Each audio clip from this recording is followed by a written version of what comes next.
భారత రాజ్యాంగ నిర్మాత భారతరత్న డాక్టర్ బిఆర్ అంబేద్కర్ 135వ జయంతి వేడుకలు హనుమకొండ జిల్లాలో అత్యంత వైభవంగా జరిగాయి. హనుమకొండలోని అంబేద్కర్ భవన్లో జిల్లా షెడ్యూల్ కులాల సంక్షేమ శాఖ ఆధ్వర్యంలో నిర్వహించిన ఈ వేడుకల్లో ప్రజాప్రతినిధులు, ఉన్నతాధికారులు పెద్ద సంఖ్యలో పాల్గొని బాబాసాహెబ్కు నివాళులర్పించారు. ఈ కార్యక్రమం జ్యోతి ప్రజ్వలనతో ప్రారంభించిన నేతలు అంబేద్కర్ చిత్రపటానికి పూలమాలలు వేసి ఆయన చేసిన సేవలను స్మరించుకున్నారు.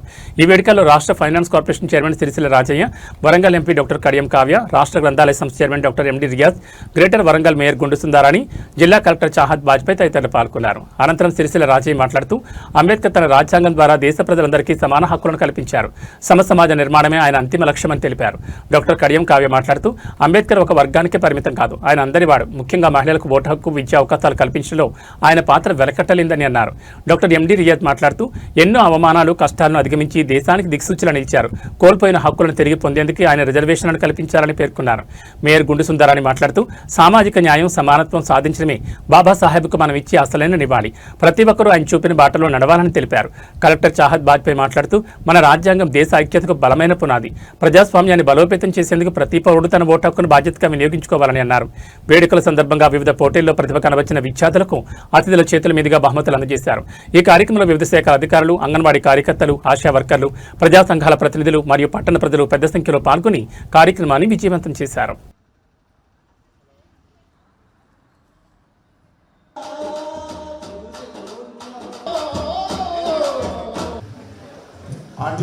సీనియర్ నాయకులు, చైర్మన్ గారు వారిని వేదిక మీదకు సాదరంగా ఆహ్వానిస్తున్నాము.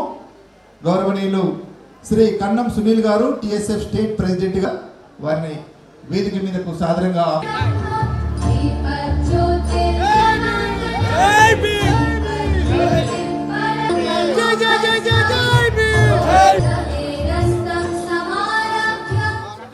ఈ రోజు మన చేతుల్లో ఉంది, దాన్ని మారుతుంది.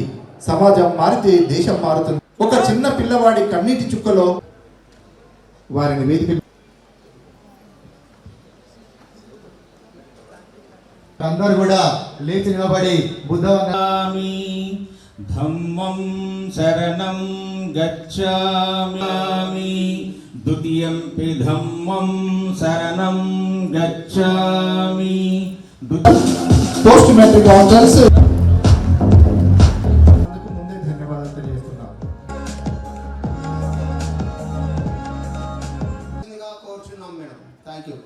అందరికీ కూడా ముందుగా అంబేద్కర్ జయంతి శుభాకాంక్షలు తెలియజేసుకుంటున్నాను. అంబేద్కర్ ఉన్నాడు కాబట్టి ఇంత వెలుగులో మనం ఇక్కడ కూర్చున్నాం. ఈ విషయం మీ పిల్లలకి చెప్పాలి. మీరు చాలామంది మనం ఏం చేస్తున్నామంటే మనకి దేవుడు, అసలైన దేవుడు అంబేద్కర్, అది మర్చిపోతాము. అర్థమైందా? మన జీవితాలు, మన ఉద్యోగాలు, మనం ఇంత తింటున్నాము, మనము ఈ స్థాయిలో ఉన్నాము, ఒక్కొక్కరం ఇంత హుందాగా, ఇంత దర్జాగా ఈ స్టేజ్ మీద ఉన్నాం. అంటే మీకు చిన్న ఎగ్జాంపుల్ చెప్తున్నా.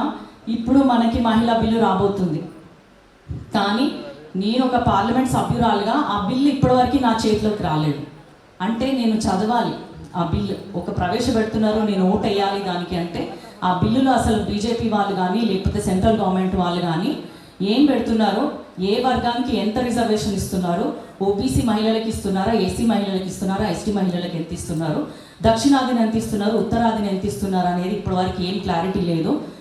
మొట్టమొదలుగా అందరికీ బాబాసాహెబ్ అంబేద్కర్ గారి జన్మదిన శుభాకాంక్షలు తెలియజేసుకుంటున్నా. ఇంతకుముందే చాలామంది పెద్దలు అంబేద్కర్ గారి గురించి వేదిక మీద చాలా విషయాలు చెప్పడం జరిగింది. మనమందరం కూడా ఈ వేడుకలను జరుపుకోవడం, ఆయన జన్మదిన సందర్భంగా జరుపుకోవడం అన్నది ఒక వేడుకే కాదు, ఆయన గురించి మనం స్మరించుకునే రోజు, మన బాధ్యతలను గుర్తు చేసే రోజు అని కూడా ఈ సందర్భంగా మీకు తెలియజేస్తున్నా. మోటార్ వాహనాల చట్టంలో పొందుపరిచిన రోడ్డు నియమ నిబంధనలను పాటిస్తానని, ఇతరులకు తెలియజేస్తానని ప్రేరేపించడం కానీ లేకుండా అనేక జయంతులు, వర్ధంతులు హాజరైనను.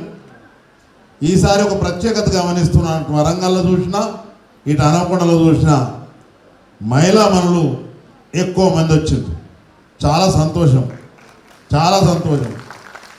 ఎందుకంటే ఇల్లాలి చదివే, గట్టిగా నాలే, ఇల్లాలి చదివే ఇల్లాలి చదివే ఇంటికి వెళ్ళు. డాక్టర్ బాబాసాహెబ్ అంబేద్కర్ కి చరిత్రం గురించి చాలామంది ఇంతకుముందు మాట్లాడారు. సో అది మాట్లాడడానికి ఇంకా ఏం అవసరం లేదు.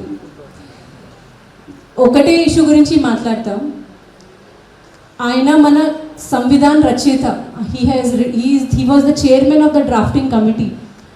ఆయన రాసిన కాన్స్టిట్యూషన్ వల్లనే ఈ రోజు వరకు కూడా ఇంత మతం ఉన్న, ఇంత కులం ఉన్న, ఇంత జాతి ఉన్న రాష్ట్రం కూడా మన దేశం కూడా ఇప్పుడు దాకా మనము యునైటెడ్గా ఉన్నాము ఆ కాన్స్టిట్యూషన్ స్ట్రెంగ్త్ వల్ల. ఈ కాన్స్టిట్యూషన్కి కాపాడడానికి బాధ్యత మన అందరికీ ఉంది. ఆఫీషియల్స్ నుంచి, పాలిటీషియన్స్ నుంచి ఒక సిటిజన్ వరకు మన ప్రతి ఒక్కరికి బాధ్యత ఈ కాన్స్టిట్యూషన్కి మనము కాపాడాలి. ఈ కాన్స్టిట్యూషన్లో ప్రతి ఒక్క అంశం చాలా ఆలోచించి వేరే వేరే దేశం నుంచి తీసుకొని అప్పుడు పెట్టడం జరిగింది. 18 సంవత్సరం అయిన తర్వాత ప్రతి ఒక్కరికి ఓట్ హక్కు